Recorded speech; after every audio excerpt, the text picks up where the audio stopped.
जिनका मन वंदना करने से प्रसन्न होता है, जो प्रेम प्रिय हैं और जो प्रेम प्रदान करने वाले हैं, जो पूर्णानंद हैं और अपने भक्तों की इच्छाओं को सदा पूरा करने वाले हैं, जो ऐश्वर्य संपन्न और कल्याणकारी हैं, जो साक्षात सत्य के स्वामी हैं, सत्य प्रिय और सत्य के प्रदाता हैं, ब्रह्मा और विष्णु जिनकी सदा स्तुति करते हैं, जो अपनी इच्छा के अनुरूप शरीर को धारण करते हैं, उन परम आदरमयी भगवान शिव की मैं चरण वंदना करता हूं।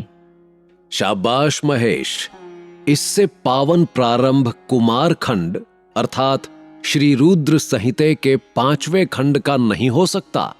गुरुजी, कुमार खंड में कितने अध्याय हैं और इनमें किसका वर्णन और कथाएं मिलती हैं?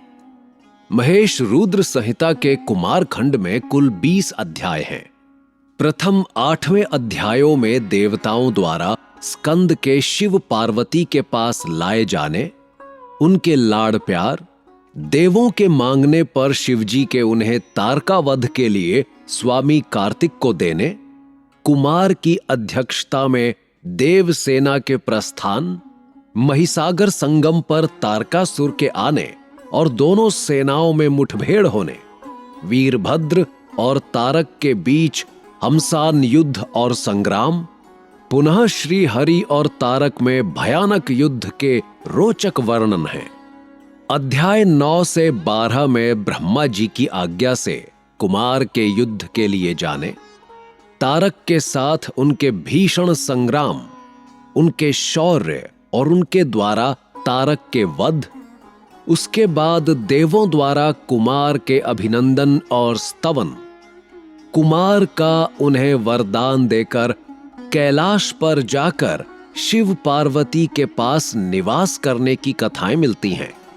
अध्याय 13 से 18 में शिवा का अपने मैल से गणेश को उत्पन्न करके द्वारपाल पद पर नियुक्त करने, गणेश द्वारा शिवजी के रोके जाने पर उनका शिव गणों के साथ भयंकर संग्राम, शिवजी द्वारा गणेश का शिरश्छेदन, कुपित हुई शिवा का शक्तियों को उत्पन्न करने और उनके द्वारा प्रलय मचाए जाने, देवताओं और ऋषियों का स्तवन द्वारा पार्वती को प्रसन्न करने, उनके द्वारा पुत्र को जीवित किए जाने की बात कही जाने पर शिवजी की आज्ञानुसार हाथी का सिर लाए जाने और उसे गणेश के धड़ से जोड़कर उन्हें जीवित करने की गाथा है। अध्याय 19 और 20 में पार्वती द्वारा गणेश जी को वरदान देने, देवों द्वारा उन्हें अग्र पूज्य माने जाने, शिवजी द्वारा गणेश को सर्वाध्यक्ष पद प्रदान करने और गणेश चतुर्थी व्रत के वर्णन, गणेश की बाल लीला, शिव पार्वती का परस्पर विवाह के विषय में विवाद, शिवजी द्वारा पृथ्वी परिक्रमा के आदेश, कार्तिकेय के प्रस्थान, गणेश का माता पिता की परिक्रमा करके उनसे पृथ्वी परिक्रमा स्वीकृत कराने, विश्वरूप की सिद्धि और बुद्धि नामक दोनों कन्याओं के साथ गणेश के विवाह और उनसे क्षेम तथा लाभ नामक 2 पुत्रों की उत्पत्ति, कुमार के पृथ्वी परिक्रमा करके लौटने और क्षुब्ध होकर क्रौच पर्वत पर चले जाने और इसके अतिरिक्त अन्य रोचक गाथाएं हैं। गुरुजी, मुझे गणेश और शिव की कथा संक्षेप में बताइए। उन्हें हाथी का सर कैसे प्राप्त हुआ, जैसे उसका वर्णन इस खंड में मिलता है? महेश, ब्रह्मा जी नारद से कहते हैं, नारद, जब भगवान शिव के आदेश पर शिवगण निर्भय होकर पुनः महल के द्वार पर आ खड़े हुए तो उन्हें देखकर गणेश जी हंसने लगे और बोले कि तुम फिर से आ गए।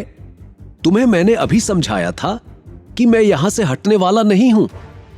मेरी माता पार्वती ने मुझे इसीलिए ही उत्पन्न किया है ताकि मैं उनकी हर आज्ञा का पालन कर सकूं। मेरे लिए उनकी आज्ञा ही सर्वश्रेष्ठ है। उनकी अवज्ञा मेरे वश में नहीं है। तुम ऐसे ही बार बार मुझे परेशान करने के लिए यहां पर आ रहे हो। शिवगण बोले, अरे मूर्ख, अब की बार हम तुमसे विनम्रता से कहने नहीं आए हैं, क्योंकि लातों के भूत बातों से नहीं मानते। अब हम तुम्हें तुम्हारी धृष्टता के लिए दंड देने आए हैं। यह कहकर सभी शिवगण, जो कि विभिन्न प्रकार के आयुधों से विभूषित थे, गणेश पर टूट पड़े। गणेश और शिवगणों में बहुत भयानक युद्ध होने लगा, परंतु गणेश के साहस और पराक्रम को देखकर सभी शिवगणों के होश उड़ गए। शिवजी का कोई भी गण गणेश को हरा न सका। गणेश ने अकेले ही अनेक शिवगणों को मार मार कर घायल कर दिया और वहां से भागने पर विवश कर दिया। इसके पश्चात महल के द्वार पर वे डटकर खड़े हो गए।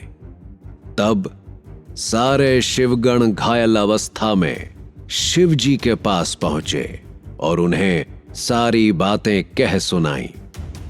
उसी समय मैं, ब्रह्मा और श्री हरि भी भगवान शिव के दर्शनों के लिए कैलाश पर पहुंचे। वहां हमने भगवान शिव को इस प्रकार चिंतित देखकर उनकी चिंता का कारण पूछा। शिव जी ने कहा, हे विधाता, हे विष्णु, मेरे महल के द्वार पर एक बालक हाथ में छड़ी लेकर खड़ा है और वह मुझे महल के भीतर नहीं जाने दे रहा, इसीलिए मैं यहां खड़ा हूं।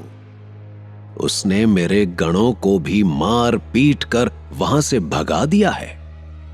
ब्रह्मा जी, आप जाकर उस बालक को समझाएं। इसके बाद ब्रह्मा भगवान शिव की आज्ञा से गणेश को समझाने के लिए गए। उन्हें वहां आया देखकर गणेश जी का क्रोध और बढ़ गया और वे उन्हें मारने के लिए दौड़ पड़े। उन्होंने ब्रह्मा की दाढ़ी मूछें नोच डाली और उनके साथ आए गणों को भी हरा दिया। गणेश का बल और साहस देखकर ब्रह्म शिव के पास लौट आए और भगवान शिव को उन्होंने सारी घटना बता दी। ये सुनकर क्रोधित होकर शिवजी ने इंद्र सहित सभी देवताओं, भूतों, प्रेतों को गणेश जी को द्वार से हटाने के लिए भेजा, परंतु उनके भी सारे प्रयत्न व्यर्थ हो गए। गणेश ने सबको मार पीट कर वहां से भगा दिया।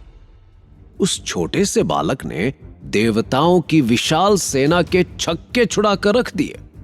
जब इस बात की सूचना महादेव जी को मिली तो वे और क्रोधित हुए और स्वयं ही गणेश को दंडित करने के लिए चल दिए। इसके बाद क्या शिव और गणेश में युद्ध होता है गुरुजी? ब्रह्मा जी नारद से कहते हैं, हे मुनि श्रेष्ठ नारद, जब स्वयं भगवान शिव उस बालक को दंड देने के लिए चल पड़े, वहां गणेश ने अपनी माता के चरणों का स्मरण करके भगवान शिव से युद्ध करना आरंभ कर दिया। उस छोटे से बालक को निर्भय होकर युद्ध करता देख भगवान शिव आश्चर्यचकित रह गए। इतना वीर, इतना पराक्रमी और साहसी बालक देखकर शिवजी को एक पल अच्छा तो लगा, परंतु तभी अगले पल उन्हें उस बालक की धृष्टता का स्मरण हो आया। उस बालक ने उनके प्रिय भक्तों और गणों सहित देवराज इंद्र व मुझे भी प्रताड़ित किया था। भगवान शिव क्रोध के वशीभूत होकर गणेश से युद्ध करने लगे। उन्होंने अपने हाथ में धनुष उठा लिया। भगवान शिव को इस प्रकार अपने निकट आता देखकर गणेश ने अपनी माता पार्वती का स्मरण करके भगवान शिव पर अपनी शक्ति से प्रहार कर दिया, जिससे शिवजी के हाथ का धनुष टूटकर गिर गया। तब उन्होंने पिनाक उठा लिया, परंतु गणेश ने उसे भी गिरा दिया। उसके बाद उन्होंने अपना त्रिशूल उठा लिया। अपनी माता का आशीर्वाद पाकर गणेश ने अपने को अजेय जानकर पूरे पराक्रम से युद्ध किया। दोनों में भीषण युद्ध चलता रहा। सभी देवताओं और शिवगणों के साथ ब्रह्मा भी उनका वह युद्ध विस्मित होकर देखते रहे।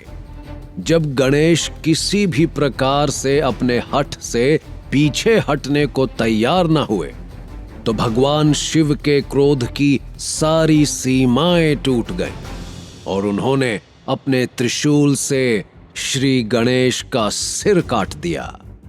हे भगवान, इसके बाद क्या हुआ गुरुजी? ब्रह्मा जी नारद को बताते हैं, एक ओर भगवान शिव ने क्रोधवश उस बालक का सिर काटकर उसे मृत्यु प्रदान की, वहीं दूसरी ओर जब पार्वती स्नान कर चुकी थीं, तब उन्होंने अपनी सखी को गणेश को अंदर बुलाने के लिए कहा। बाहर जाकर गणेश की मृत्यु के बारे में सुनकर वो अत्यंत भयभीत हो गई। गणेश का कटा हुआ सिर अलग पड़ा था और धड़ अलग। सब देवता और शिवगण प्रसन्न होकर नृत्य कर रहे थे। यह देखकर सखी भागी भागी भीतर गई और जाकर पार्वती को इन सब बातों से अवगत कराया। अपने पुत्र गणेश की मृत्यु का समाचार पाते ही देवी पार्वती अत्यंत क्रोधित हो गई। उन्होंने रोना आरंभ कर दिया।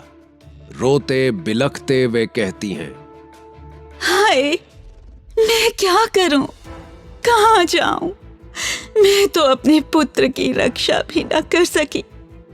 सभी देवताओं और शिवगणों ने मिलकर मेरे प्यारे पुत्र को मौत के घाट उतार दिया। अब मैं भी अपने पुत्र का संहार करने वालों का विनाश करके रहूंगी। मैं प्रलय मचा दूंगी। इतना कहकर उन्होंने 100,000 शक्तियों की रचना कर दी और देखते ही देखते वहां मां जगदम्बा की विशाल सेना इकट्ठा हो गई। क्रोध से तमतमाती देवी पार्वती बोली, तुम सब जाकर मेरे पुत्र का वध करने वालों का नाश कर दो।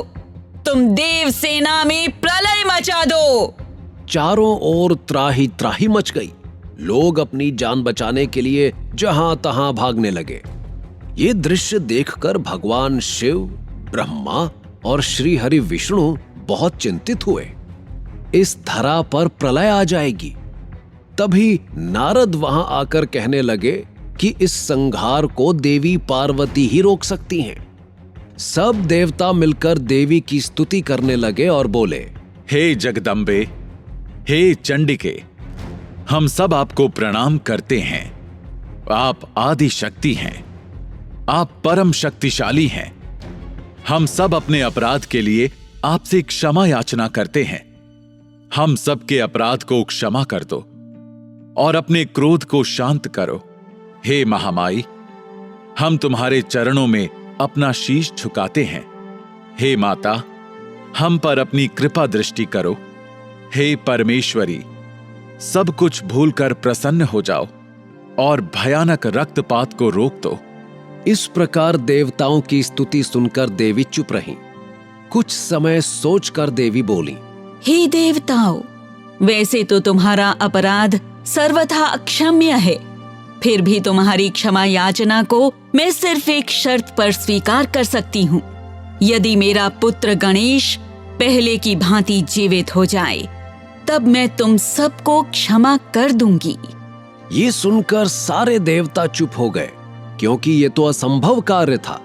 फिर सभी देवता हाथ जोड़कर भगवान शिव के सामने खड़े हो गए और बोले, भगवान, अब आप ही हमारी रक्षा कर सकते हैं। जिस प्रकार आपने गणेश का सिर काटकर उसे मारा है, उसी प्रकार अब उसे जीवित कर दीजिए। भगवान शिव ने देवताओं को आदेश दिया कि उत्तर दिशा में जाएं और जो भी पहला प्राणी मिले उसका सिर काटकर ले आएं।